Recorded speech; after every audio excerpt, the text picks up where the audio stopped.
Visionaries Global Media, your number one source for podcasting entertainment. Good, bad. So I have a second devil's advocate for you, which I had a week ago that I forgot about, okay? Now, I never know with these. Sometimes they work and sometimes they totally backfire. So we'll see what you think, okay? All right, your devil's advocate was based on the DDP yoga because I knew Tom was going to talk about that, okay? I'm not interested in the downward dog, but I am very interested in the upward pussy. Absolutely. The upward pussy is definitely something that a lot of people would misunderstand. Downward dog is something which you make put your arse right in the air to do. The upward pussy is probably a very similar thing where the cat is like stretching itself out and arching it back. So it's not actually that bad, and I'm pretty sure that you are going to make it all rude. It's not great. It's a perfectly legitimate yoga position. If that's a legitimate yoga position, then I am shocked because I just totally made that up. I don't know. Imagine. I ran with it. No, it's actually called the MSM, and there's various names. Some's got to do with missionary. I've heard. I don't know. I know that one. What? But I do like you guys' version a bit better. So. I'm a little worried that my mind went from Tom thinking about I'm going to talk about DDP yoga. My mind went yoga. Oh, I've heard of the downward dog, and then I was like, oh, I can try and make Matt laugh. I think I made you laugh, Graham, because I kept a straight face the whole way through it. You did. You weren't caving. I was like, damn you. Graham, I play D&D every week. This is what I do for a living now. And Matt, by the way, thank you for picking Michigan, not Illinois. If you would have said Illinois, it would have been a lot harder for me to do that with a straight face. So.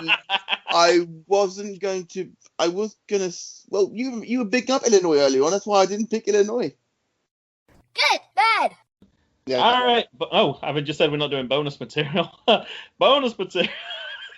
Yeah, the plans are totally messed up. We should just leave the start in. That's a total mess. Absolutely. All right. We didn't actually talk anything last week, so I don't know what you want to. I don't know if you want to talk about previous week's MGB and JGB. I know JGB this week. Our bonus matches were. Oh shoot! I can't even remember. We recorded so early in the week. I don't even remember. MGB talked Thunder Rosa because it was the season debut. I remember that much. Indeed, it was. I'm talking about that episode. I would talk about JGB. I can't because of the network connection at work. I couldn't actually connect to listen to it. Oh. You should actually maybe release it on the network, Graham. JGB?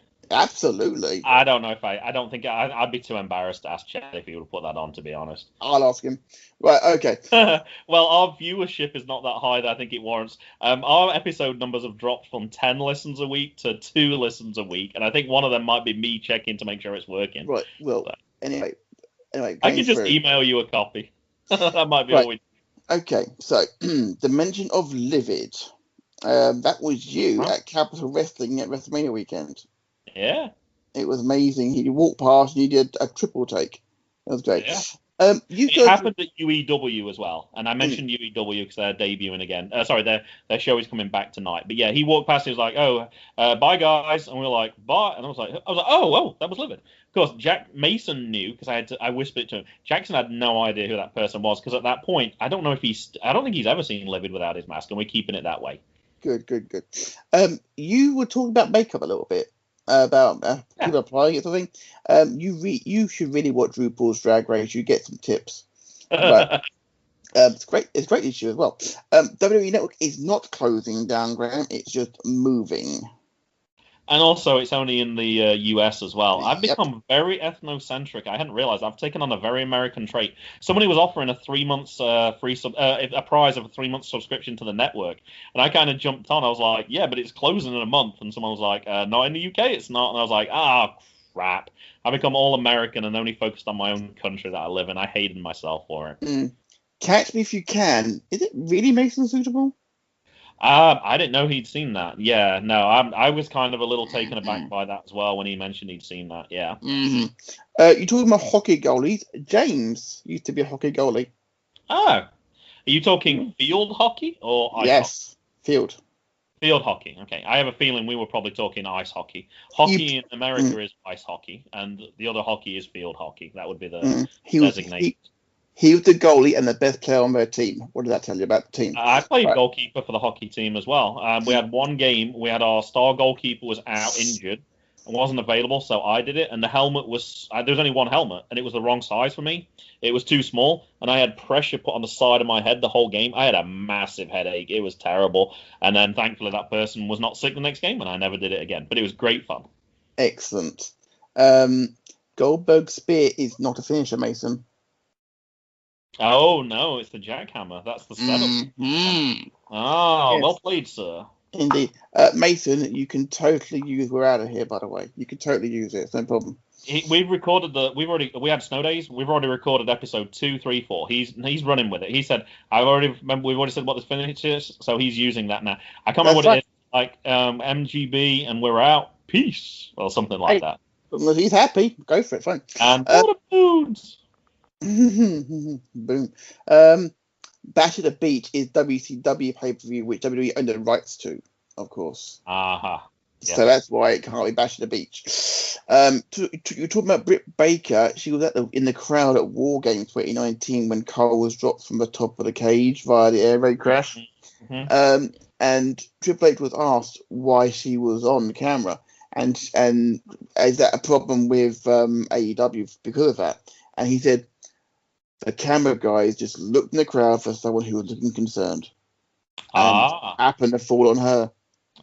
Interesting. He's like, we're not trying to sign her thing. She's very happy with the company she's with, and good luck to her. I'm like, he was very, very polite about it. In fairness, Triple H was. Yeah. Mason, XFL suffered due to COVID. Vince was doing absolutely fine until then. Just because Tony Khan's got some sports teams doesn't mean any good. Just look at Fulham, for example. Mm-hmm. Right. Uh-huh. The reason why he doesn't own Chelsea or Man City is because he could only afford a team which is no good. Right. Tony Khan would always have more money than Vince. That's what Mason kept saying. Yeah, 45 did once. He allegedly is on the edge of financial ruin due to all the loans he now owes the banks. Yeah. So just because you're richer now doesn't mean you'll always be richer. Sometimes the richer people are the people with no money. But that's a bit. I think he also has good investment skills, whereas I don't think 45 does necessarily. I again say he bought Fulham. Okay. Bloated rosters aren't always a good thing, Mason. If more and more people sign for your company, you're going to get more and more people not on TV, as proven by the exodus from WWE last year and the fact that a lot of the best talented people in AEW are on Dark, not on Dynamite. We've discussed this before, of course. We have, yes. Chelsea Green broke her wrist in her Raw debut back in November. Yep. She is scheduled to return anytime soon. Expect that the Raw after WrestleMania. Zelina Vega was released due to a breach of her contract, Graham, which is why she breached her contract because the contract said that she couldn't do what she was doing. Yeah, and we talked about it. I saw her 90 days was up the other day, and she hasn't been signed by anybody yet, I noticed as well. Nope. And if you search Zelina Vega on Twitter, which I happen to do, nobody's really talking about it. I don't know what her new character wrestler name is, if she has one, but no one's talking about it. No one picked her up at all, which is a little bit unfortunate. I think she'd be great in Impact, but we've discussed that before. Alistair Black's eye injury was legit. He's injured. That's why he's on TV. Question, what was Take 2 about? I don't specifically remember what you mentioned, but we had lots of problems with recording. In fact, the one we just talked about off air when we were recording, we recorded a future episode of Hogan versus Shawn Michaels. We had Take 3, and we just kept getting the screen kept freezing while I assume he's talking about the watch along. So we started, it froze for like a minute, so we just started again. Yeah, we just got a lot of internet connectivity issues right now. Okay. Watch-alongs aren't always about the matches, though, Graham. Sometimes it's about the memories they create, which we listen to. Correct. Yeah. So, you were talking about cage matches always need to be long, sort of thing, to get your money's worth. I will point out there was once a 5-minute Hell in a Cell match. I think it's different at WWE, but certainly if you're on we were talking indies at that point, I believe. And for EWA Maryland, if you're getting a cage and getting it all set up, then yeah, you might as well leave it and have a whole event in cages, and it works really well. But it's a little different for when WWE, when you can lift it up out of the arena. It The wasn't. indies can't really do that. You kind of got to build it. So yeah, That's the thing, though. That's the thing, though. That Hell in a Cell match, they built it up around the ring at a house show to see if they could do it or not. Yeah. And Okay. it lasted 5 minutes. Okay. Fair It enough. was not a good. It wasn't televised, obviously. It was not good. Jack Swagger won in 5 minutes. Ah, interesting. It wasn't. It was a 5-person Hell in a Cell match as well. Mhm. Too many camera cuts sometimes is bad, though, Mason. Example, Vicious Women's Royal Rumble, which you wouldn't let me talk about on last week's show. So that's what Talk of Table was for. Yeah, Raw guilty of that multiple times. 20 cuts in 20 seconds. Absolutely. Absolutely. Yep. Absolutely. Ring ropes vary from company to company. WWE use natural fibers wrapped in tape. Some companies use chains with garden hose around them. It varies from company to company. I don't know what the company that for that match was using, but they can be made out of steel sometimes. So, okay, I need to tell you off now. Uh-oh. Mason tried to commentate on the match, and you cut him off 3 times to talk about the opening match of the card. Oh dear, that's bad, isn't 3 times. You were Yeah. terrible, young man. Oh, jeez. Right, you said that you need to get this from a wrestler at some point about if reversing the figure 4 actually does work, and actually does. I can vouch for that. Oh, okay. Well, I don't need to.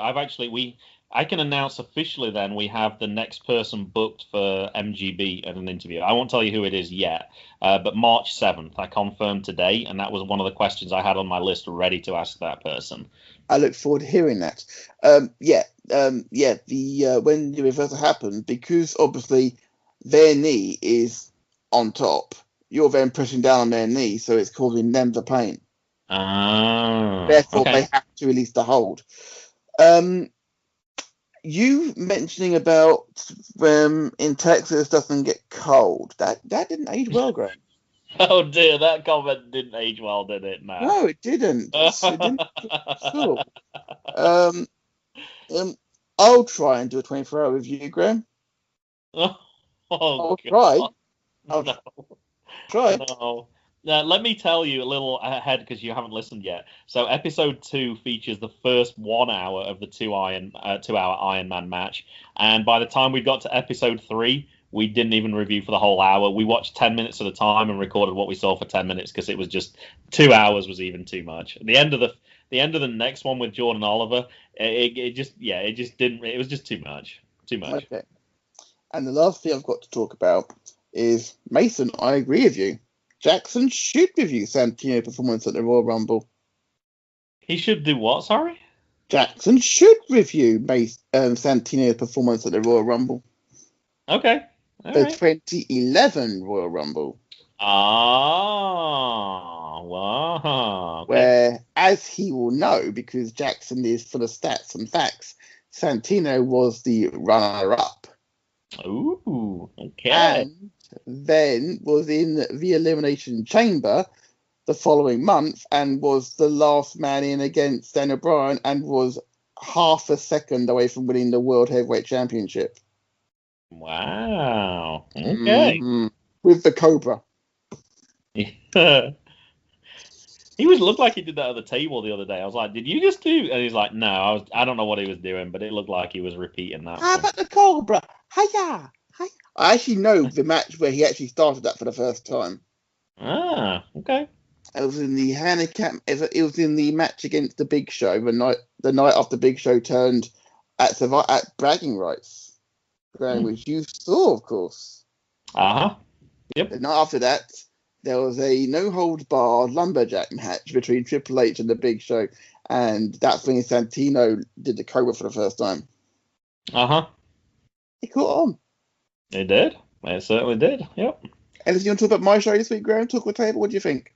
I did listen. I'm trying to, because you had oh gosh, did you have, was this week? I've been listening to so many different episodes. Is this week Simon Simon Powell. was on? Yeah. I have a feeling actually what happened was I think I listened to about the first hour or so, and then accidentally I left my podcast player running, and I have it set to delete once you've listened to everything. So I don't think I listened to the whole episode, but I think I listened to just over the first half part of it. So what you heard, you liked. Yes. I was kind of busy this week, and I can't say I gave everything 100% concentration because I'm trying to work on getting stuff ready for school. Even though I had 2 snow days as well, I've still been. It was kind of a godsend in the fact that it gave me a chance to get some stuff prepared for next week, which is I'm not looking forward to too much. I'm going to be honest. It's okay. I'll get you back from next week. I'll take the editing off your hands. Sounds good. I deliberately carried on for a little bit longer because I know you might be doing it for a few months now. Take care, buddy. Okay. Right. We'll be back next week, guys. We're out of here. Boom. Right.